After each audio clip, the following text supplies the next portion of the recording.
Hello everybody. This video is tangentially related to our discussions about Carl Jung, the video series about Jung and our discussions that have just started. In this video, I want to focus and meditate on a single core idea about the effect of myths and looking at myths in terms of their gravity, not just depth in the sense of having depth, but in the sense of being able to exert a kind of pull, gravitational pull. So like how we are all subject to the gravitational pull of Earth, we are in a similar way, we are subject to the gravity of myths. So let's explore that parallel, that mapping a little bit, the metaphor of a myth in terms of a planet that we can fall onto, a planet that has gravitational pull. Let's explore the planetary side first and focusing on just staying with Earth. We can fall on the surface of the Earth. That's pretty obvious. And when we fall, or when we are standing, when we're sitting, lying down on the surface of the Earth, we are stable. We're stable there. We have reached a place of stability, a state of stability. And when we move, when we decide to move, walk around, jump around, our movements resist the gravity of Earth. So with our movements, we are resisting gravity. Let's go to the other side, to the side of the myth. We can fall back on a myth too when we just let go and decide to look at our experience completely and absolutely through the lens that is provided by a myth, a particular myth. And there is a kind of stability there, just like how we feel stable on the surface of the Earth. We feel a kind of stability that comes from understanding one's situation, understanding our situation in terms of a myth. And again, we can resist that gravitational pull. Our movements and our movements of thought, not just literal movements, physical movements, but our thinking can resist the pull of the myth. And what does that mean? It means that when we move in a way that is opposite, that is resistant to the pull of a myth, we are moving in a direction of particularity, uniqueness, or embracing a kind of uniqueness. Maybe even moving in a direction that is creative of new myths, new stories. So that's the kind of thing I have in mind when I say we can fall back on a myth, or we can fall into a myth because of the gravity of the myth. It means the pull, the tendency to fall into translating the elements of our experience into elements of a myth. And the elements of a myth, the technical term that was introduced by Claude Levi-Strauss, anthropologist. Levi-Strauss followed Ferdinand de Saussure, and he belongs to, I think, the first or second generation of structuralist thinkers. Levi-Strauss introduced the term mytheme. Mytheme, similar to phoneme, being elements. The phoneme is an element of a language, linguistic element. Mytheme is a basic irreducible element of a myth. So archetypes, for instance, we could think of them in terms of mythemes. An archetype is a mytheme, a unit of a myth. Some examples, and these examples that I just, off the top of my head, I remember Jordan Peterson, the way he himself falls on or into a mythic thinking, mythological thinking, and how he encourages others to think about their situations, their lives, in relation to myths and in terms of myths. So he's one of his favorite examples is a person not filing taxes, avoiding the responsibility of filing your taxes. He says, think about those taxes, the tax documents as a dragon. So the myth theme here that he introduces is a dragon. And by implication, you, the person responsible for doing your taxes, suddenly turn into a hero.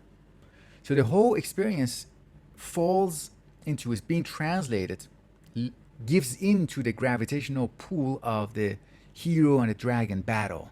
The other mytheme is the battle between the hero and the dragon. So in a in a related way, Peterson thinks about Western culture as a home base for the hero. The hero arises and is born, develops in a kind of mythological Garden of Eden. And that Garden of Eden has some enemies, including enemies inside, serpents who want to destroy, the hero's journey, and the garden, the garden as the place for the hero. So he maps postmodernism, Marxism, Marxist thinkers. He maps them, lets them fall into the mytheme of the serpent, the enemy of the Garden of Eden. Peterson, I've heard from several different sources, people who have had more direct interactions with him, that he doesn't think about himself as a professor or as a teacher or as a writer primarily, or as an intellectual primarily. He thinks about himself in terms of a prophet.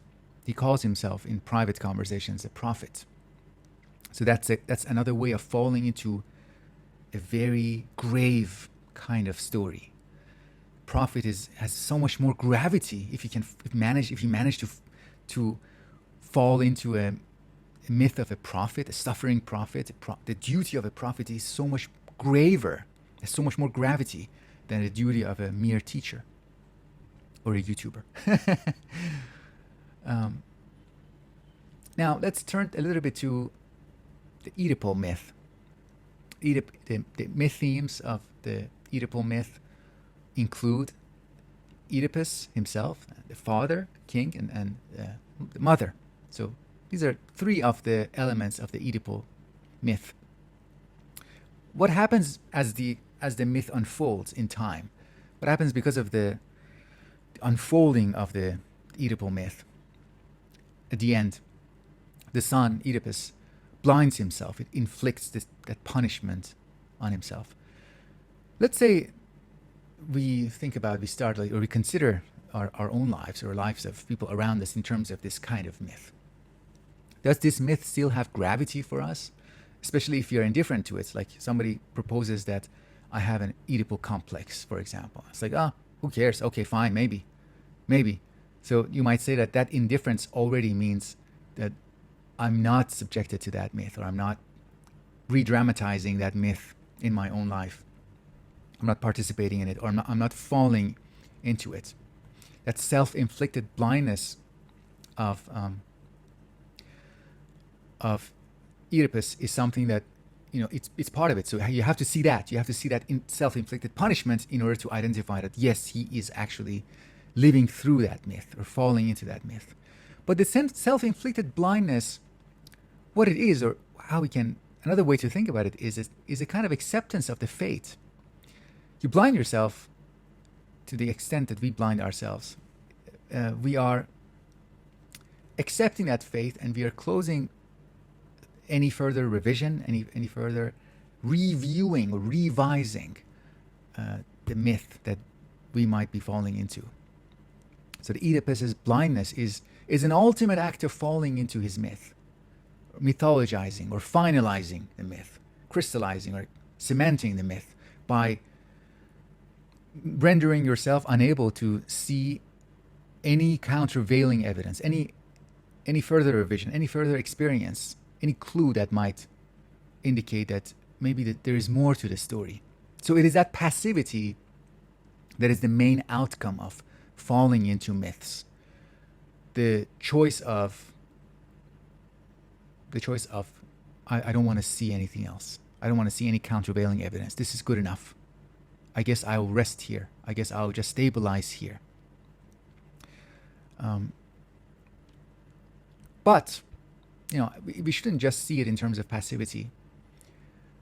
When we participate in myths, I think we gain some fuel, some energy, some force from the gravity of the myth. If myth itself has power and energy, we gain some of that energy. But what we are giving energy to, the energy belongs to the ongoing expression of the myth, not the person. It is the life of the myth that is being expressed at that point. If we fall into a myth, even when we are powerful in that sense, the power is spent on giving further expression to the myth. So I was reminded as I was thinking about this by that very famous quote by Archimedes. They give me a place to stand and I shall move the world. a place to stand. A myth is a place to stand. And if you stand firmly enough on a myth, and maybe you could move the world. But the force that moves the world doesn't belong solely to the person, but to the myth. It is the myth-person coordination, the myth-person interaction that moves the world, if it does. And I see a kind of blindness, a blind force in that. All right, I think that's good for now. I'll go more directly into Jung in the next part. I hope you don't mind this little interlude. Until next time.